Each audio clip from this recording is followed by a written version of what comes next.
de morts liés à la résistance au Cameroun entre les années 50 et quasiment fin des années 60.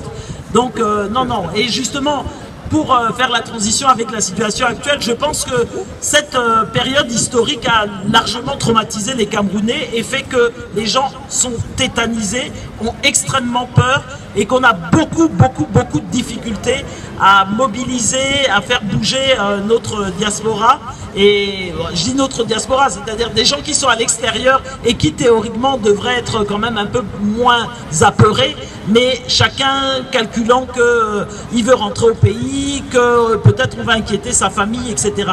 Mais ça dénote surtout de la nature extrêmement arbitraire, dictatoriale, répressive de ce régime qui, sans faire de bruit, puisque Biya n'en fait pas beaucoup, et qu'on parle très peu du Cameroun et notamment de la manière de gouverner de ce monsieur qui, à 84 ans, veut se représenter en 2018, l'année prochaine, est au pouvoir depuis 34 ans. Il faut savoir qu'au Cameroun, on a eu 2 présidents de la République depuis 60. Et c'est vraiment un pays qui est gouverné dans un gant de velours mais une main de fer. Et donc la répression est systématique, les moindres critiques, les moindres interventions remettant en cause tel ou tel aspect du pouvoir sont immédiatement réprimées de la façon la plus barbare. Alors je voulais vous faire état notamment du fait que depuis novembre dernier, la zone nord-ouest et sud-ouest du Cameroun a été en proie à une crise sociale et politique très importante. Donc région dite anglophone, puisque c'est la partie du Cameroun qui avait été colonisée par la France, puisque nous avons l'extrême... comment dirais-je, l'extrême honneur, entre guillemets, tout ça est de l'ironie bien entendu, d'avoir été d'abord colonisé par l'Allemagne jusqu'à la fin de la Première Guerre mondiale. À la fin de la Première Guerre, l'Allemagne ayant perdu a cédé le Cameroun à la France et à l'Angleterre qui se sont partagés le pays. Donc dans cette zone, il y a eu une crise sociale, politique très importante depuis novembre dernier, avec une mobilisation très grande de l'ensemble de la population, qui a commencé par les avocats, ensuite les enseignants, les étudiants, et puis les simples citoyens, même sans emploi, etc. Et évidemment, au lieu de répondre aux justes revendications de cette partie de la population, la réponse a été immédiate et ça a été la répression avec des arrestations énormes notamment de jeunes filles qui étaient humiliées, qu'on voyait tabasser dans des flaques de boue, et ça a beaucoup circulé sur les réseaux sociaux. Et à ce jour, donc, il y a plusieurs centaines de personnes qui sont arrêtées sans jugement, avec des procès reportés sans cesse.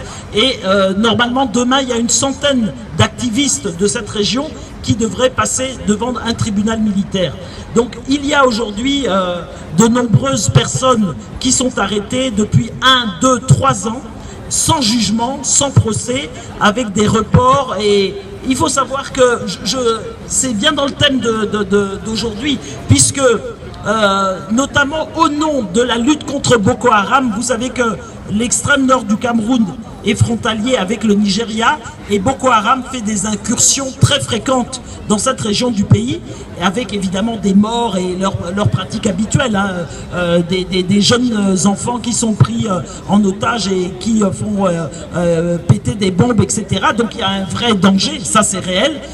Mais au nom de cette lutte contre Boko Haram, aujourd'hui, et notamment d'une loi antiterroriste qui a été prise à la suite de cela, toute personne qui se manifeste d'une manière ou d'une autre contre ce régime-là est automatiquement suspecté, indexé et plus ou moins considéré comme étant en lien avec Boko Haram. Enfin, il trouve tout un tas de moyens. Aujourd'hui, la situation la plus emblématique, c'est Ahmed Abba, qui est un correspondant d'RFI, et qui est arrêté depuis plus de 2 ans maintenant, qui vient d'être condamné à 10 ans de prison, au motif qu'il a enquêté sur Boko Haram et a refusé de donner ses sources. Donc, ayant refusé de donner ses sources, on considère qu'il est effectivement complice de Boko Haram, et ce monsieur, donc ce jeune journaliste, est emprisonné. Je pourrais vous en citer à l'appel, hein. Donc effectivement, on peut citer énormément de gens qui sont aujourd'hui menacés, condamnés. Il y a des villages entiers où il y a des dizaines et des dizaines de personnes qui sont disparues aujourd'hui et dont on ne sait pas ce qu'elles sont devenues. Une chose est certaine, c'est que les associations qui luttent pour la défense des droits humains nous assurent, notamment le REDAC et Amnesty International également, nous assurent qu'il y a des centres de torture, y compris dans des logements privés, notamment au nord et à l'extrême nord. Il y a même des écoles qui servent de centres de torture, et tout ça au vu et au su des autorités qui, bien évidemment, ne font rien.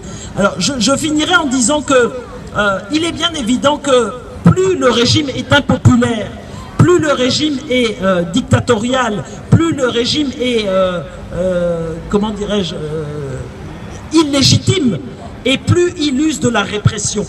Bien entendu, systématiquement, ça devient un mode de gouvernance, et ils sont en train de créer un climat permettant qu'en 2018, M. Biya, finalement, apparaisse comme le seul légitime, le seul qui peut garantir une soi-disant paix dans ce pays.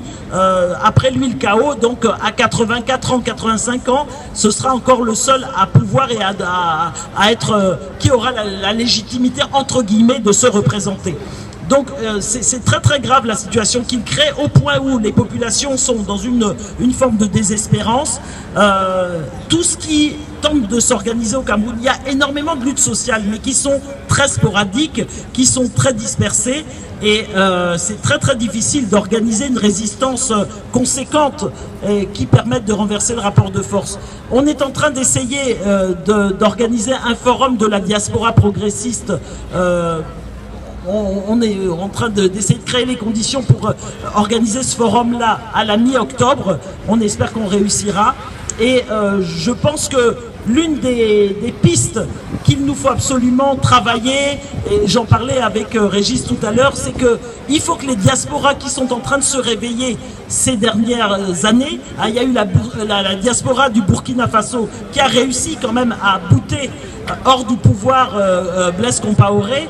Il y a les Ivoiriens qui se mobilisent depuis que la France a organisé son coup d'État en Côte d'Ivoire, et qui continuent à se mobiliser, les frères congolais qui se mobilisent, les togolais qui se mobilisent, les frères gabonais qui se mobilisent. Je pense qu'il est important qu'aujourd'hui nous essayons de trouver des ponts et des pistes communes. Et il y a évidemment aussi, je vois ma camarade algérienne en face de moi, bien sûr tout ce qui se passe en Afrique du Nord aussi, toutes les résistances qui se mènent dans cette région de notre continent.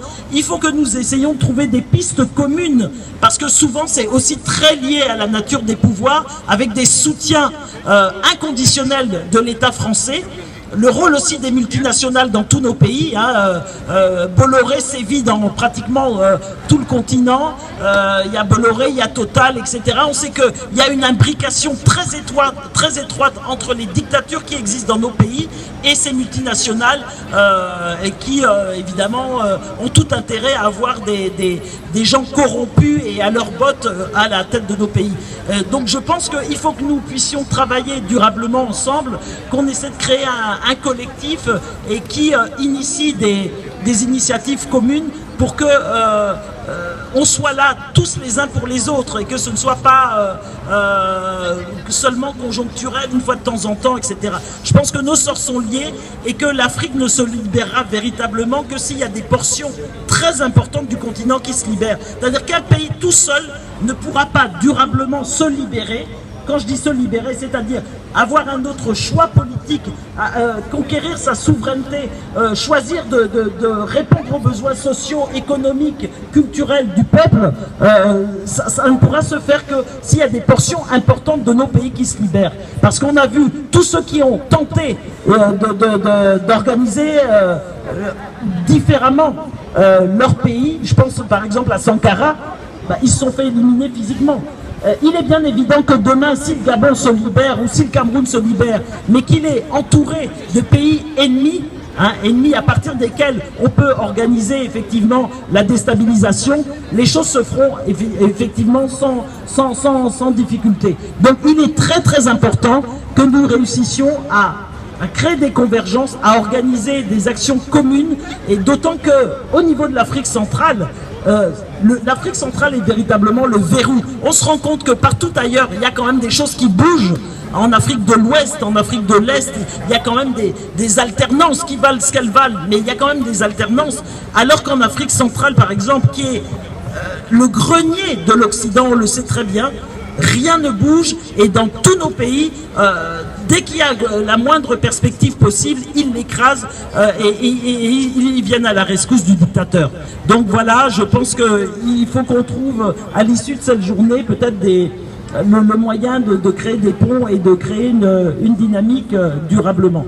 Voilà, merci.